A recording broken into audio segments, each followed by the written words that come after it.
Cześć, witajcie na kanale Turdus Concept, z tej strony Kasia, a w dzisiejszym wideo zrecenzuję dla Was książkę Barbary Elfik-Michalskiej Przyjemność rysowania.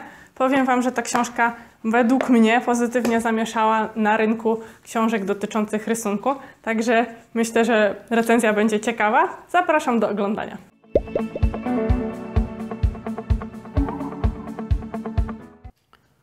Tytuł ten jest na pewno najciekawszą pozycją o rysowaniu, jaką przyszło mi czytać. Jest też jedynym, który przeczytałam od deski do deski, nie odrywając się od lektury. Tak jak Basia wspomina w swoim wideo na temat tej publikacji, przyświecał jej cel, by książka była właśnie zajmująca i miła dla oka. Te dwa założenia zostały z pewnością zrealizowane. Skład jest przepiękny, użyte zdjęcia niezwykle klimatyczne, a treść bardzo zajmująca. Cieszę się, że na polskim rynku została dzięki Basi opublikowana książka, która odnosi się do przyjemności rysowania. Przeglądając media społecznościowe mam wrażenie, że nawet bardzo młodzi ludzie boją się zaczynać cokolwiek tworzyć, bo obawiają się hejtu.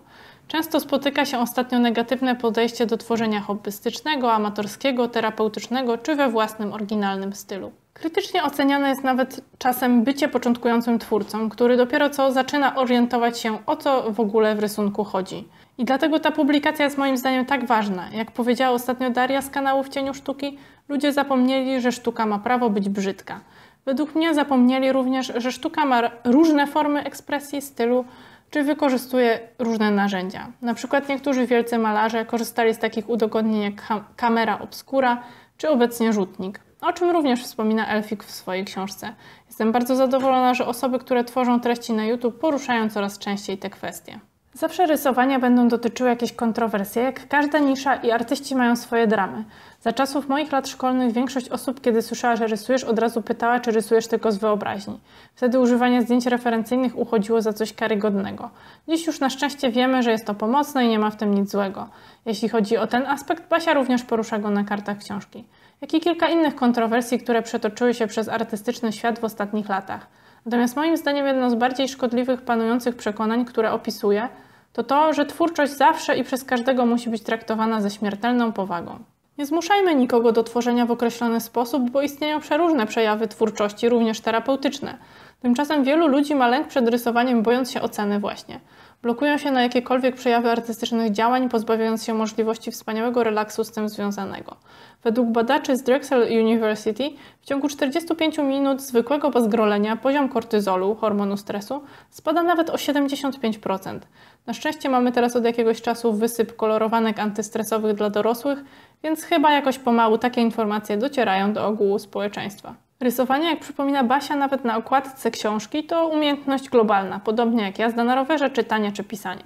Zwróćmy uwagę, że wszystkie dzieci tworzą, moim zdaniem jest to pierwotna potrzeba wielu osób. Pomyślcie chociażby o sztuce ludzi prehistorycznych. Jeszcze nie mieli za bardzo czym, a już ich ciągnęło do radosnej twórczości.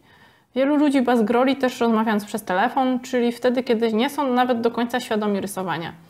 Ta misja przywrócenia dziecięcej radości, tworzenia i pierwotnego charakteru rysunku przyświecała również Pablo Picasso. Pozytywnym zjawiskiem jest to, że i w dzisiejszych czasach część osób powraca do tego tematu. Tu chciałabym poruszyć jeszcze jedną kwestię. Jeśli ktoś nie prosi o rady, to nie narzucajmy mu się z nimi i jest to, wydaje mi się, zasada ogólna, która odnosi się nie tylko do rysunku czy malarstwa.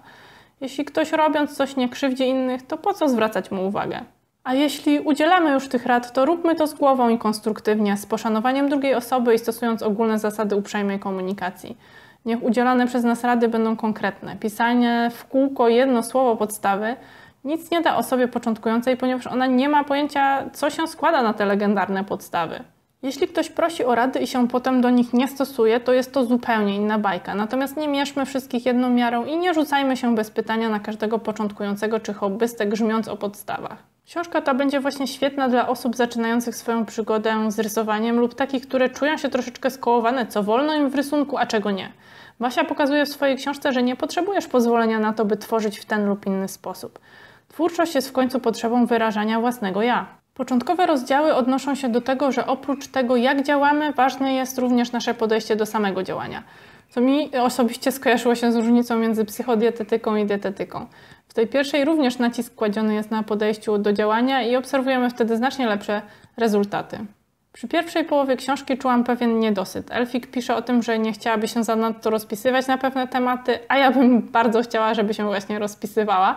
Jednak to była moja osobista preferencja i pewnie niektórym osobom i tak może te wstępne informacje wydadzą się za długie.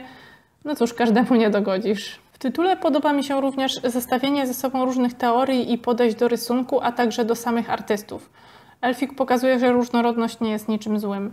Moim zdaniem to, w jaki sposób tworzymy, jest związane z naszymi potrzebami lub jeśli tworzymy już jako profesjonaliści, również z potrzebami naszych zleceniodawców. Oczywiście oprócz psychologicznych czy wręcz neurobiologicznych aspektów samego rysowania mamy także informacje praktyczne. Natomiast znów Basia idzie inną drogą niż większość twórców książek o rysowaniu. O ile materiały plastyczne mamy przedstawione w dosyć standardowy sposób, to już ćwiczenia rysunkowe mamy opisane bardzo współcześnie. Nie znajdziecie tu klasycznego rysowania kresek i sześcianów, a także bardzo skrótowo została potraktowana tematyka choćby perspektywy. Moim zdaniem to bardzo dobrze, ponieważ i tak jest wiele pozycji na rynku, które podchodzą do ćwiczeń w ten standardowy sposób. Natomiast ta, którą właśnie recenzuję, nazywa się w końcu przyjemność rysowania, także dobrze, że pokazuje coś nieco innego i ciekawszego. Bardzo merytorycznie i obszernie mamy potraktowane rozdziały o różnych rodzajach realizmu i rysowaniu z natury i zdjęć i widać, że to konik Elfika. Natomiast pojawiły się oczywiście i rozdziały o rysowaniu z pamięci i wyobraźni. Podobało mi się w tym opracowaniu, że Basia pisze o tematach, które są jej bliskie. Fragmenty te, przynajmniej w moim odczuciu, zarażają pasją. Dzięki temu, że cała książka ma taki osobisty charakter, nie raz, nie dwa się przy niej wzruszyłam czy zaśmiałam, to również oczywiście zaliczam jako ogromny plus. Nie jest jednak tak, że jest to jakaś sentymentalna pozycja. Całość mamy okraszoną badaniami, obszerną bibliografią, także czytając przyswoimy łatwiej naukowe fakty na temat rysowania. Przypadło mi również do gustu to, że przedstawione na zdjęciach mamy zarówno dopieszczone, realistyczne prace, które autorce zajęły na pewno wiele dni, jak i szybkie szkice powstałe podczas sesji urban sketchingu czy ilustracje pochodzące z art journali. To również przejaw tej różnorodności i osobistego charakteru książki, o którym wspominałam już wcześniej. Nie jest to jednak książka pozbawiona wad, jednak są to naprawdę marginalne kwestie jak dla mnie. Czasami mamy do czynienia ze skrótami myślowymi i z pospiesznym traktowaniem pewnych akapitów. Czytając te fragmenty miałam wrażenie, jakby Basia miała pewne ograniczenia dotyczące grubości książki lub wynikało to może z tego, że pisała książkę pierwszy raz. Za wadę można by też było uznać zamieszczanie niektórych zdjęć na łączeniu książki, gdzie na przykład szycie przechodzi przez ważny element fotografii, czy pojawiające się od czasu do czasu drobniutkie kropeczki tuszu drukarskiego w przestrzeni negatywnej strony. Nie pogarsza to jednak pozytywnego odbioru książki, a tytuł oceniam ogólnie jak najbardziej na plus. Podsumowując, komu poleciłabym tę książkę? Ja sięgnęłam po nią z czystej ciekawości i moim zdaniem to również jest dobry powód, by ją zakupić, ponieważ jak dla mnie jest to pozycja nieco precedensowa.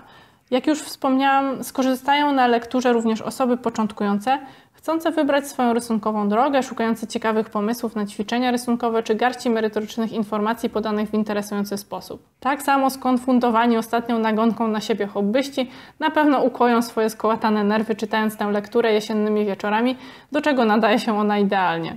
Osoby, które lubią eksperymentować z różnymi stylami i chcą dowiedzieć się więcej o realizmie lub też jego zagorzali pasjonaci, koniecznie powinni rozważyć włączenie tej pozycji do swojej biblioteczki. Ja jestem bardzo zadowolona, że zagościła ona na mojej półce, ponieważ opinie w niej przedstawione są mi szczególnie bliskie. Dajcie znać, czy rozważacie zakup książki Elfika, a może macie już swój egzemplarz? Mam nadzieję, że moja recenzja pomoże podjąć decyzję osobom niezdecydowanym. Dzięki za oglądanie i już teraz zapraszam Was na nasz kanał ponownie. Do następnego, pa!